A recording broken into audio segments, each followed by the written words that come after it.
kabaliwan, isang magandang araw po sa inyo lahat. At yun nga po, ikaw ay isang bagong salita dito sa ating channel. Abay, huwag na mong kalimutan gawin ang ating 3-second challenge po para i-hit ang like button, i-hit ang subscribe button, at kung marami ka pang mga hanash sa buhay tungkol dito sa ating topic for today, abay, huwag ka na magpatumpik-tumpik. Maya-maya, ilagay mo yan sa ating comment section down below under. Sa kasalukuyang mundo na tayong lahat ay nabubuhay sa napaka-mabilisan at halos lahat ay instant. Instant noodles, instant coffee, instant trip, instant money, instant na pagpapaputi, instant makeup, instant kagandahan, instant jowa, instant anak.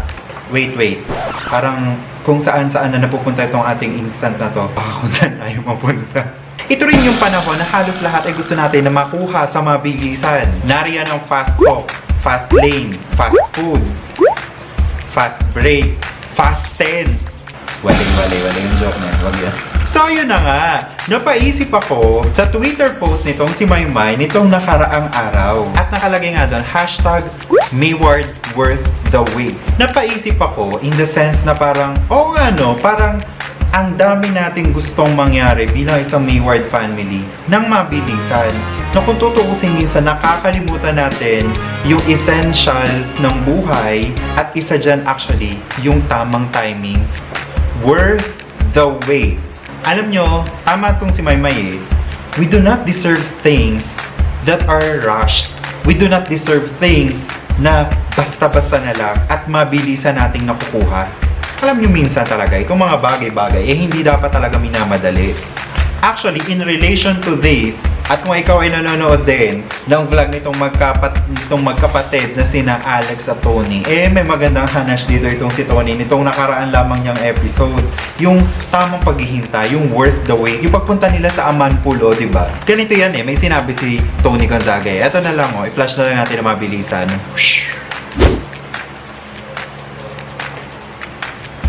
Recently, meron ding mga ilan na nagtatanong sa akin, Jello, bakit nga ba hindi ka pa mag-shift o magpalit ng tema ng mga vlog mo? Jello, bakit ba masyado kang focus sa Mayward? Jello, try mo kayong mag-focus sa iba naman para mas marami yung subscribers mo. Mga kabaliwan, nag-YouTube po tayo hindi para magkamal ng sandamakmak na subscribers. Actually, nag-YouTube ako para ma-divert, kumbaga, yung stress natin sa buhay, di ba? Hindi lang naman yan sa work, meron din sa personal life, di ba? Naging platform ko yung YouTube para i-disperse ko or compartmentalize ko yung nararamdaman ko bang, hindi naman siya OA na stress, but yung mga, kumbaga, may mga frustration tayo, di ba? Yung mga hindi natin mga bagay na hindi natin may iwasan. Siyempre, we do not have a perfect life. At nakita ko yung YouTube para dun ko ma-release. Para sa akin, ayokong mawala yung passion ko in terms of videos, in terms of editing, in terms of probably photography, though hindi ko naman na-apply dito yung photography. So parang, ayun, yung paggagawa, yung pre-production na tinatawag, yung production and post-production. Actually, hindi madali yung pag-vlog. Kaya minsan, kumakain talaga ito ng oras. Sa totoo lang, kumakain ito ng oras. But since ganun ako ka-passionate sa ginagawang ito, hindi ko to basta-basta mabibitiwan. Ako kasi, pag nag-vlog ako, marami rin nagtatanong na bakit hindi ka kagad naggagawa ng mga episode mo? Bakit parang madalang kang mag-upload and whatnot? Ang sa akin kasi, yun nga, everything has its own timing. Ayoko rin naman na for the sake lang na makapag-upload, for the sake lang na makapag-invite ng mas maraming subscribers, alam nyo yun, yung minsan yung content nyo, sit down session na nga lang to, tapos ang pangit-pangit pa, alam nyo parang minsan nonsense. Ayoko naman ng ganon kasi gusto ko, pag pinanood nyo yung video at pag pinaglaanan nyo ng oras, worth the watch naman yung ating mga diskusyon. Hindi yung tipong wala kung saan-saan na lang nanggagaling yung mga idea, diba? Ewan ko I mean, i-comment nyo kung pointless yung sinasabi ko. Gusto ko, nanonood kayo at the same time, pagkatapos yung panoorin, hindi na sayang yung oras nyo at somehow meron kayong ilang aral na nakukuha Hindi naman siya OA na aral, pero kumbaga, may learning kayo, may takeaways kayo, hindi yung basta na lang, di ba? Ako, personally, napunta ako sa linyahan ng Mayward, simply because, nagustuhan ko, I loved, and I'm continuously loving, discussing things about real people. I love the way na ganun sila ka-authentic. I love the way na worth sila of time discussing things about them. Sobrang hindi sayang yung oras. Yung tipong totoo lang, yung tipong hindi plastic, yung ganyan, di ba? So para sa akin, sa mga nagtatanong bakit hindi ako nagsha-shift and why I continuously love Mayward forever, wow, forever and ever, di ba?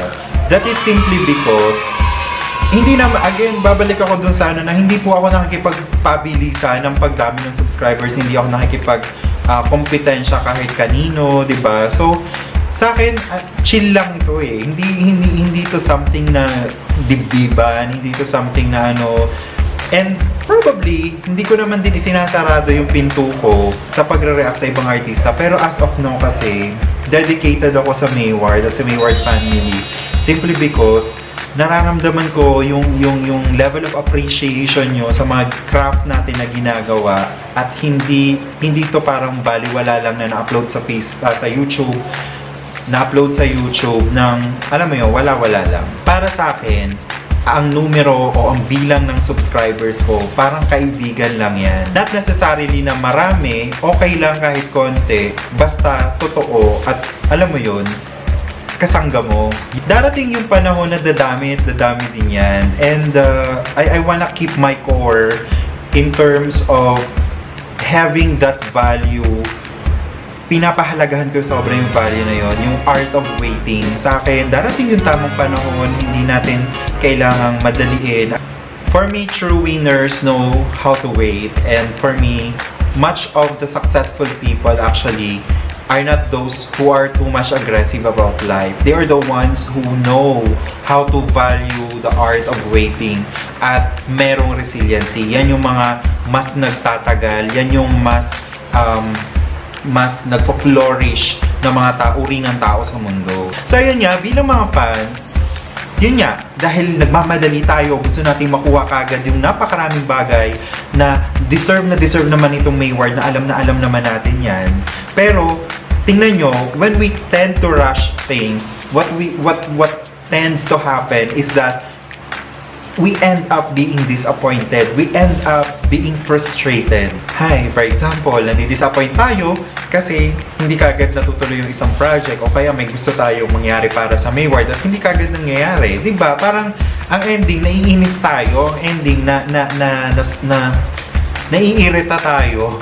Kasi nga, hindi natin makuha yung gusto natin. For example, maraming nagtatanong, bakit nga ba hanggang ngayon ay hindi pa rin na-air o hindi pa rin ba natutuloy itong Honey My Love So Sweet, yung teleserye ng Mayward. Ngayon, naintindihan ko yun eh. Don't get me wrong. Naintindihan ko na naiinis tayo kasi nga parang ang tagal ng mga pangyayari. Parang ang tagal na magawa ng ganito, magawa ng ganyan, diba? Dapat bilisan na kasi ayan na, actually may mga iba nang papasok, may iba nang focus yung mga tao. So parang I totally get the point of those people na medyo nagmamadali. Pero on the other hand, pag nag-express tayo ng reaction natin of disappointment sa social media, yung instant reaction natin, hindi natin sinasala, hindi natin pinag-iisipan, madalas sa hindi, nakakakuha din tayo ng mga instant criticism, instant reaction galing sa, well, kapwa natin ka-Mayward or galing sa ibang fandom, diba? Tapos pansin nyo ba, when ang dami-dami, at dyan magaling yung mga Pilipino, halimbawa nagbigay ka ng isang opinion, ang bilis, mas marami sa atin yung ang gagaling mag-critic, ang gagaling mag-bash, ang dami-daming sinasabi. Yung parang halimbawa may beauty pageant, yung parang lahat naging instant pageant critic. Halimbawa may laban si Pacquiao, agad-agad lahat parang boxing critic, di ba? O merong sinabing hindi maganda yung isang politiko, aba lahat naging political critic na, di ba? So minsan nagdodraw tayo o lumalagpas tayo doon sa thin line between freedom of expression at saka doon sa pagiging overreactive and oversensitive. Speaking of detractors, hindi naman dyan talaga pahuhuli itong si Maymay. Sobra talaga. Hindi ko maintindihan itong batang to kung bakit ba sobrang laging pinag-iinitan ng iba. Hindi ganun talaga yata minsan for you to be at your best, minsan kailangan ka talagang alugin ng sobra. Minsan kailangan ka i-shake ng sobra ng pagkakataon. Kaya nito recently, no, pero medyo medyo siya na nagparetoke daw, ganyan. So lahat na lang, minsan yung feeling ko mema na lang din talaga tong iba parang nagparetoke. So ito natatawa na lang din talaga ako. Pero ito, try nating pag-aralan itong mga recent pictures ni Maymay at tingnan natin kung talaga nagparetoke siya. O ayan, pinapakita natin. Diba? Baka naman pwedeng lang to. Baka naman pwedeng kapag nagpipicture, ganyan, medyo dinadagdagan ng nose line, dinadagdagan ng contour. Diba? Tingnan nyo namang mabuti. Parang wala namang nagbago so far. And sinagot na yan ni Maymay before, diba? Na hindi niya trip, hindi niya bet na magpa-retoke. So, hindi ko alam kung saan nanggagaling itong hugot ng iba na dati pangit si Maymay, binabash. Ngayon, gumaganda siya, binabash pa rin. Ano ba talaga? Saan nalulugar yung tao, diba? Kaysa pa, hindi ba pwedeng nag-diet lang? Hindi ba pwedeng nagpapayat, humupyak yung mukha, ganun?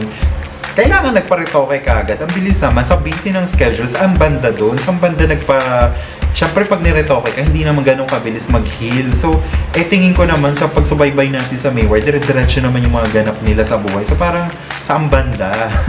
In the end, ito na lang siguro yung masasabi ko. Yes, Maywar forever. And definitely, let us just be a blessing to each and every one. Huwag tayo yung maging rason kung bakit ang isang tao ay malulungkot. Huwag tayo sana yung maging rason kung bakit ang isang tao ay mawawalan ng moral o mawawalan ng dignidad. Alam nyo, instead na patulan natin yung mga ilang detractors na ganyan, let's just be united and let's just be ourselves na eto tayo, Maywar tayo, and then let's just move on. Eto mapapayo ko lang sa inyo if that level of stress won't matter in the next 5 years, kung hindi yan importante, magiging importante sa buhay mo at sa existence mo sa susunod na 5 taon, just let go, detach, let go, move on. Kasi sayang yung buhay, napakaiksi ng buhay for us to dwell on things that are totally nonsense, to dwell on things na minsan hindi naman talaga dapat na natin pagkukulan ng panahon, alam niyo yun. Always choose love and always choose to be happy. Yun lang naman yun wag nating gawing stressful ang mga buhay natin, di ba? Ngiti lang, ganyan. Hindi mawawala at never na mawawala ang mga pagsubok sa buhay. Pero what you cannot control are those challenges. Okay? Hindi nyo makokontrol yung mga darating pa at hahampas sa inyo ng mga problema. But in the end, what we can control, as always, is how are we going to react on those challenges? Tayo mismo sa mga sarili natin. Paano tayo magre-react? Kung papatulan natin yan o hindi natin yan papatulan, yun ang bagay na meron kang control. Ngayon, kung hindi mo papatulan, definitely, diba, hayahay yung buhay. Parari na mga kabaliwan. And ito nga yung buwan ng Feb-ibig, diba, sabi nga. So, magmahalan na lang sana. And always believe that as a family, the best is yet to come. I quote Maymay, Mayward worth the wait. Okay, so maraming salamat sa panonood dito sa video natin, sa episode natin na to. Hindi ko alam kung nag-make sense yung mga sinabi ko kasi marami akong gustong sabihin and medyo nagpatong-patong na lang, no. So overall, tungkol yun doon sa sinasabing nagparetoke si Maymay, tungkol yun doon sa mga kumakastigo, Jello, bakit ganito, diba? So, ang sa akin, halo-halo na rin, no. Basta yun siya na pinagsama-sama na natin. Ang gusto lang naman kasi natin is maging maayos ang lahat. That's it! So tuloy-tuloy tayo sa pag-cover sa mga Mayward ganap sa mga darating na araw. So maraming salamat sa panonood hanggang sa dulo ng video na ito. At kung ikaw nga kanina ay nakalimot gumawa ng ating 3-second challenge, i-hit ang like button, i-hit ang subscribe button, and of course, ang mga hanas nyo sa buhay ilagay sa comment section down below under. Maraming salamat sa ulitin and see ya!